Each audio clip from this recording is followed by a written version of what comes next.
any former Warrior to be Steph's running mate next year, who would it be? A guy who's been on the Warriors, and my answer was going to be Bogut. Bogut in his prime on this team. That's what I sent to the thread. I want to give the Twitter feed credit. Lucas, who was the Twitter feed that you sent us that asked that question? If you could grab any Warriors talk, any former Warrior. Oh, I have mine. Not named Kevin Durant. I got mine. Make it fun. Any former Warrior to be Steph's running mate next year. Love this. Who would it be? I didn't know it had to be Steph's running mate. Well, like to help Steph win another ring. Former teammate, not former Warrior. No, former Warrior. Wasn't it former Warrior? Chris Webber for any me. Former Warrior. Oh, okay. I thought it was former teammate. Chris Webber. Yep. It's not a bad answer. Chris Webber. I mean it. Is it somebody that he's had to have played with already? No, just a former not the way Warrior. they asked it. Any you former had a Warrior. name, you said. Any former Warrior who could be Steph's. Chris Webber. His help. Give me Rick Barry. Okay. But also not a bad answer. I actually thought it was a guy who's been on the Warriors, and my answer was going to be Bogut. Bogut in his prime on this team. That's what I sent to the thread. You too. No, look. I got the Now a Zoom call and now right? Look at that simpatico, huh? It's a no-brainer. Because he fits. He fits what they need. He fits what they need. He protects the rim. He's a good passer. But are you mad at the Weber one I gave you? No, not mad at it at all. Dibs, who you got? It's easy. It's Wilt Chamberlain. Yeah, I tell Stein. Wilt Chamberlain. When did Wilt you the tell me Stilt. that? Remember I said you. Well, then why'd you say Weber?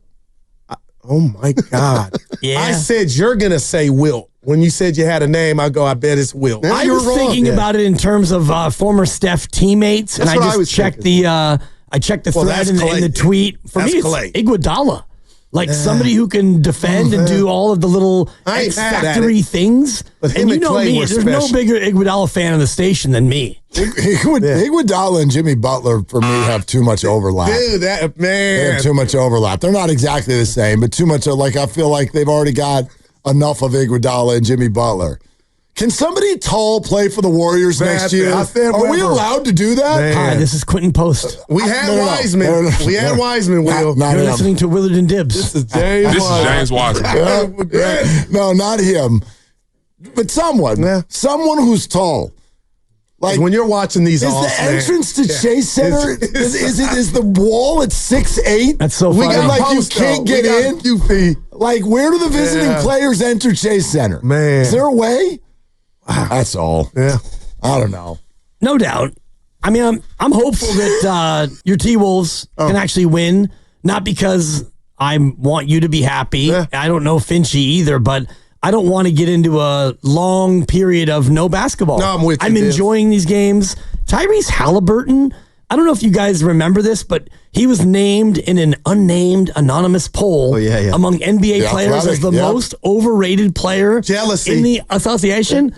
I mean, what a joke. Well, you remember years ago when Curry got the only unanimous MVP, LA and BET did a thing where the players voted on their MVP and they gave it to Harden. And I thought that was jealousy.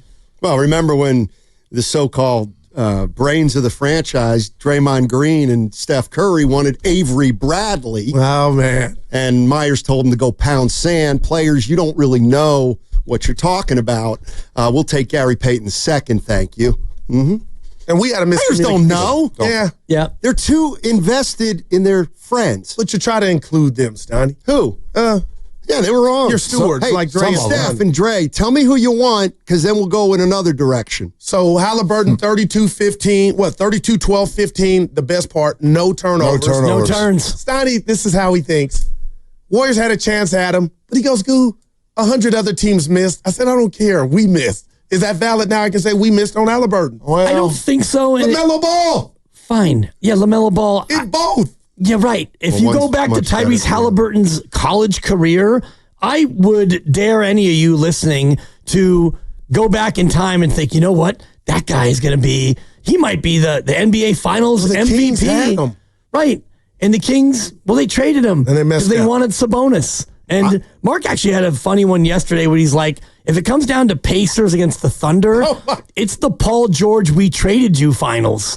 Because the Pacers, both teams are built on trading Paul George. Man. Right. And the Pacers got Sabonis in that deal.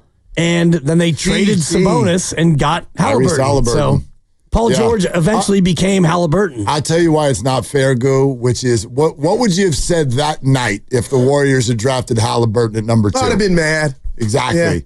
And like, that was not someone who was under consideration for the second pick. So if we want to go through history on all of the great players who your favorite team passed on, it's almost all of them. Yeah, because the Kings can have Luke and Haliburton right now. Like, I'm just saying. Where did the Warriors pick the year that Kawhi Leonard was drafted?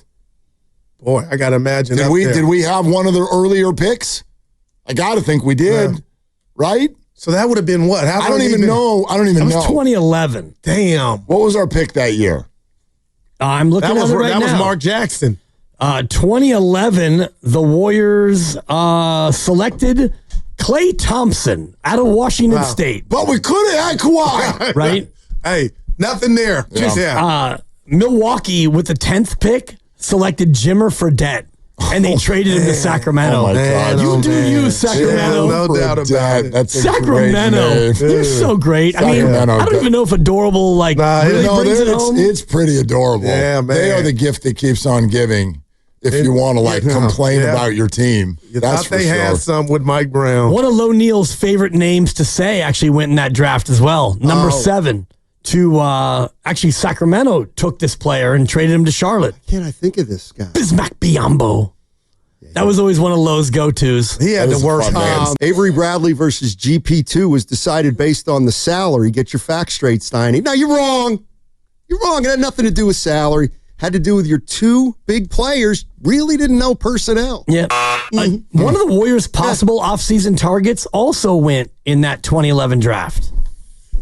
Ooh. Lopez? Nikola Vucevic went number 16 to Philadelphia. That's probably not the 7-footer the Warriors need. And the Warriors could have had Kobe. That's just a polished Quentin Post. Only Kobe had told every team, I'm not we got coming. Fuller, the lefty. Fuller. All right. The Morris twins went back-to-back in that draft. I don't know if you remember that. Markieff and then Marcus. I bet you under 30. Now he's bragging. You know who else went in that draft? Jimmy Buckets. Yeah. What number? Number 30. Wow. Warriors could have had Jimmy Butler. Yep. Chokers. I want to say Klay Thompson. There were questions about his athleticism. Still are. And upside, and clearly they didn't like his shot. Steiny says he's a superstar. I said he's a star. Haliburton right now. I need a little more. Well, a little more. Of course you will. Nah, of course you will. I'm just laughing because of But LaMelo Ball's a superstar. the facial expressions. You're so exhausted by this hour. I find this man to be so engaging. Why talk to him? Why are you so exhausted at this hour every day? We had Fitz on Willard, and he called me AC Catwin. That's my OJ. I'm AC. I'm loyal to you. I mean, he's just a ball of energy. Like your greatest strength, sometimes your greatest weakness. For the love of God. 95.7, the game. I've got some weaknesses. I'll admit it. Yeah.